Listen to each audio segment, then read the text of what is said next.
Desde siempre, el ser humano se ha preguntado, ¿de dónde venimos realmente?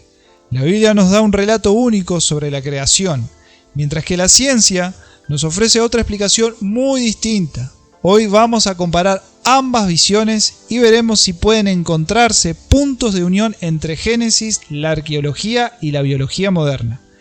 Bienvenidos a Verdad sin Censura, donde la verdad nos hace libres.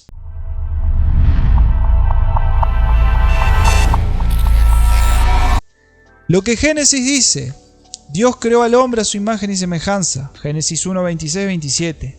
Creó primero a Adán y de él a Eva, Génesis 2, 7.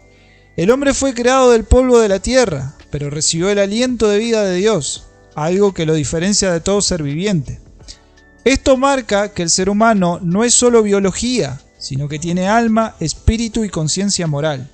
Lo que dice la ciencia: según la ciencia, el hombre moderno, Homo sapiens, se originó en África hace unos 200.000 años, como resultado de un largo proceso evolutivo de millones de años a partir de un ancestro común con los grandes simios actuales.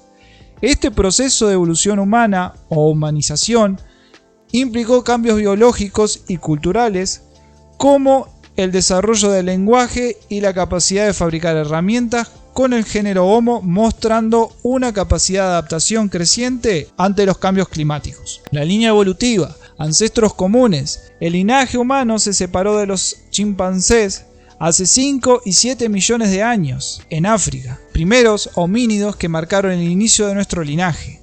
Homo sapiens, la especie humana actual, surgió en África entre 300.000 y 200.000 años atrás, coincidiendo con un periodo de cambios climáticos. También tenemos a los neandertales, que vivieron en Europa y Asia hace aproximadamente entre 400.000 y 40.000 años. Eran físicamente diferentes, cráneos más grandes, cuerpos robustos, pero con capacidades culturales, herramientas y quizás arte. El ADN actual del ser humano moderno contiene entre el 1 y el 4% de genes neandertales, lo que indica que hubo un cruce entre especies humanas antiguas y Homo sapiens. Entonces, ¿dónde encaja la Biblia? Hay varias interpretaciones entre teólogos y cristianos: interpretación literal joven, creacionismo clásico, solo existieron Adán y Eva como primeros seres humanos. Los fósiles, como por ejemplo los de los neandertales, serían simplemente variaciones de la misma humanidad, no especies diferentes. Es decir, eran humanos plenos, descendientes de Adán, con rasgos físicos distintos.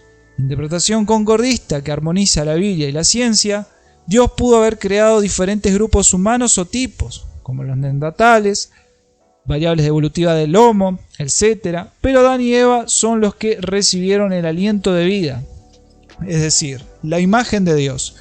Los demás homínidos podrían haber existido biológicamente, pero sin la misma dimensión espiritual. Interpretación más simbólica: Génesis no busca dar un trato científico, sino espiritual.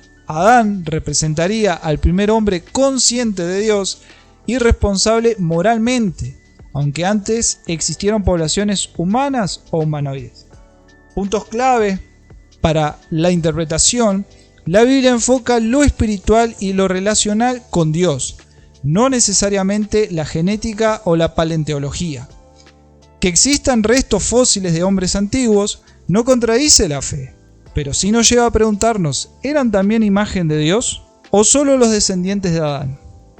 El detalle único de Adán en Génesis es que Dios sopla vida en él. Esa puede ser la diferencia fundamental con cualquier otro homínido. Diferencia entre seres vivos y el hombre a imagen de Dios. En Génesis 1:24, Dios primero dice: produzca la tierra seres vivientes, según su género, bestias, serpientes y animales de la tierra. Luego, en el versículo 26, cambia la fórmula y dice: hagamos al hombre a nuestra imagen y semejanza. Esto parece indicar un salto cualitativo: primero seres vivos, terrenales, y luego un ser distinto, con el sello espiritual de Dios.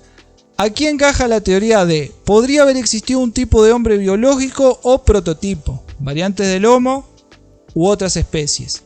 En Adán se marca el punto de inflexión espiritual, porque recibió el aliento de vida, Génesis 2:7.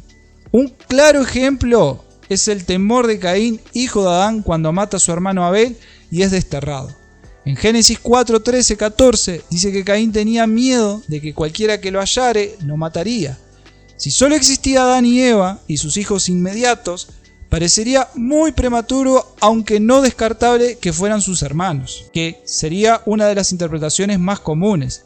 Pero si pensamos que ya existían otras poblaciones humanas, no adánicas, hombres salvajes, sin el pacto directo con Dios, cobra más sentido que Caín temiera encontrarse con ellos. Esto se alinea con la idea, no todos los humanos eran hijos de Dios, o algunos eran solo hombres de la tierra. Hijos de Dios e hija de los hombres. Génesis 6, 1, 2. Y aconteció que cuando comenzaron los hombres a multiplicarse, vieron los hijos de Dios que las hijas de los hombres eran hermosas, y tomaron para sí mujeres, escogiendo entre todas. Existen dos interpretaciones clásicas. Ángeles caídos que tuvieron hijos con mujeres humanas, visión muy difundida en los libros apócrifos como Enoc. Segunda sería descendientes de Set, hijos de Dios, mezclándose con descendientes de Caín, hija de los hombres. Pero también existe una tercera visión. Los hijos de Dios serían la línea espiritual de Adán, los que recibieron el soplo divino. Las hijas de los hombres serían mujeres de esas poblaciones humanas ya existentes, seres no espirituales. El fruto de esa mezcla fue una descendencia poderosa y corrompida, los Nefilim o gigantes, Génesis 6:4, lo que llevó a la gran corrupción antes del diluvio. Conclusión: la lectura se sostiene en el texto si la entendemos así. Dios creó distintos tipos de seres vivos humanos antes de Adán. A Adán lo diferenció formando de la tierra, pero dándole el aliento de vida, imagen y semejanza de Dios. De hecho, esta visión se suele llamar creacionismo con preadamitas, o teoría de los hombres antes de Adán. No es la más difundida, pero muchos pensadores bíblicos y científicos cristianos la consideran una forma válida de explicar la existencia de fósiles humanos muy antiguos, el temor de Caín y la diferencia entre hijos de Dios e hijas de los hombres.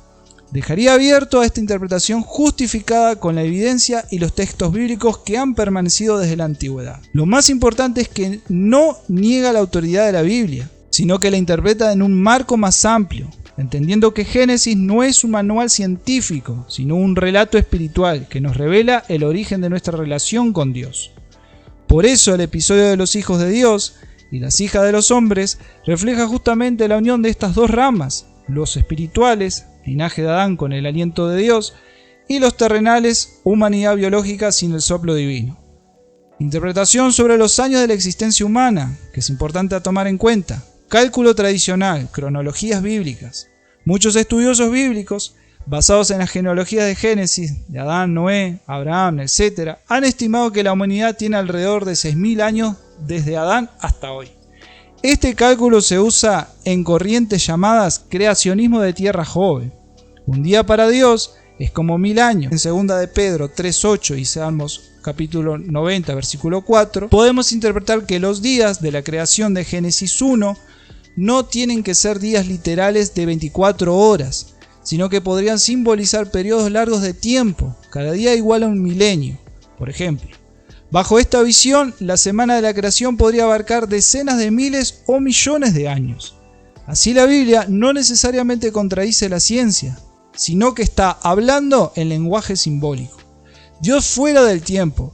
El relato bíblico puede estar mostrando un orden teológico, Dios como creador, sustentador, más que una cronología científica. Por eso algunos sostienen que el relato de Génesis es teológico-poético, no un manual científico.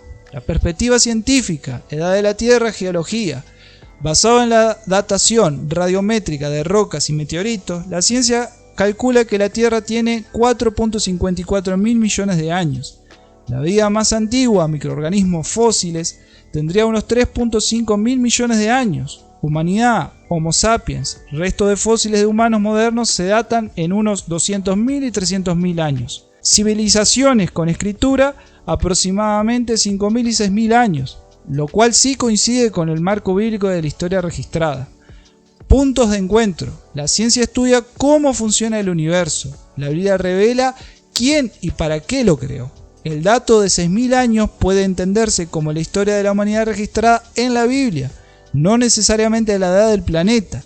El principio de un día como 1000 años abre la posibilidad de que la creación sea mucho más extensa de lo que un calendario humano puede medir. En resumen, la ciencia nos dice que la Tierra tiene 4.54 mil millones de años, la Biblia en lectura literal, la humanidad unos 6.000 años, la Biblia en lectura simbólica, los días de Génesis pueden abarcar grandes eras, por lo que la Biblia no choca con la ciencia, sino que habla de otro lenguaje.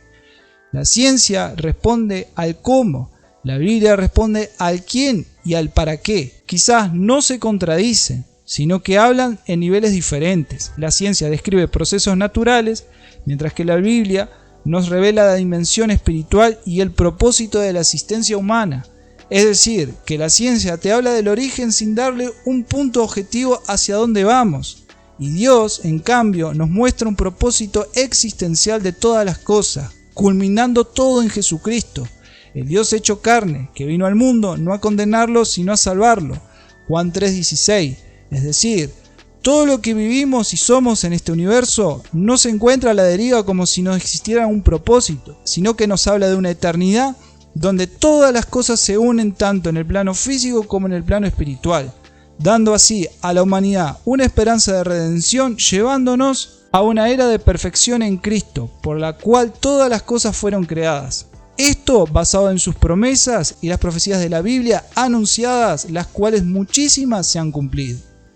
Y ahora quiero saber tu opinión, si el origen de la humanidad que explica la ciencia y la Biblia, pueden ambas visiones complementarse, dándonos un entendimiento más amplio y universal.